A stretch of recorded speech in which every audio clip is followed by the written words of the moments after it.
नैसर्गिक आपत्ती, बदलतं हवामान आणि वाढता उत्पादन खर्च या सर्व आव्हानांमुळे अनेक शेतकरी कर्जाच्या ओझ्याखाली दबले गेले आहेत. हे शेतकरी कर्ज घेऊन नियमित परतफेड करतात. अशा शेतकऱ्यांना प्रोत्साहन देण्याच्या हेतूने नियमित कर्ज परतफेड केलेली असल्यास अशा पात्र शेतकऱ्यांना 50,000 रुपयापर्यंत प्रोत्साहनपर लाभ देण्यात येईल. राज्यातील बँकिंग यंत्रणा सक्षम असावी यासाठी समितीच्या शिफारसीतील निकषानुसार निर्णय घेण्यात येईल. शेतकरी वारंवार कर्जबाजारी न होता त्याला कायमस्वरूपी कर्जमुक्त करण्याचा शासनाचा संकल्प असून याबाबत समितीच्या शिफारसी अनुसार दीर्घकालीन उपाययोजना करण्यात येत आहेत. शेतकऱ्यांना दिलासा देण्यासाठी राज्य शासनाने पुण्यश्लोक अहिल्यादेवी होळकर शेतकरी कर्जमुक्ती योजना 2026 जाहीर केली आहे.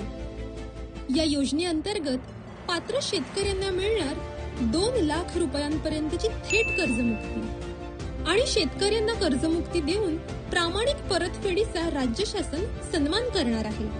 1 एप्रिल 2019 ते 31 मार्च 2025 या कालावधीत घेतलेले आणि 30 सप्टेंबर 2025 पर्यंत थकीत असलेले पात्र अल्पमुदतीचे पीक कर्ज या योजनेत समाविष्ट. योजनेचा आणखी एक महत्त्वाचा भाग म्हणजे नियमित कर्जफेड करणाऱ्या शेतकऱ्यांसाठी प्रोत्साहनपर लाभ. वेळेवर कर्जफेड करणाऱ्या पात्र शेतकऱ्यांना 50,000 रुपयांपर्यंत प्रोत्साहनपर लाभ. ज्या शेतकऱ्यांचे पात्र कर्ज 2 लाख रुपयांपेक्षा जास्त आहे त्यांच्यासाठी वन टाइम सेटलमेंट म्हणजेच OTS ची सुविधाही उपलब्ध आहे.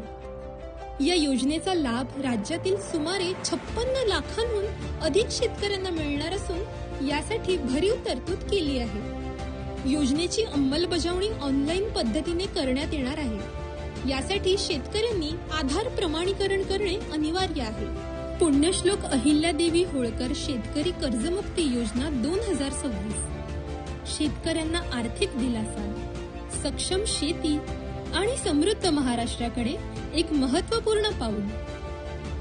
बळीराजाला कर्जमुक्तीचा आधार आपले महाराष्ट्र सरकार.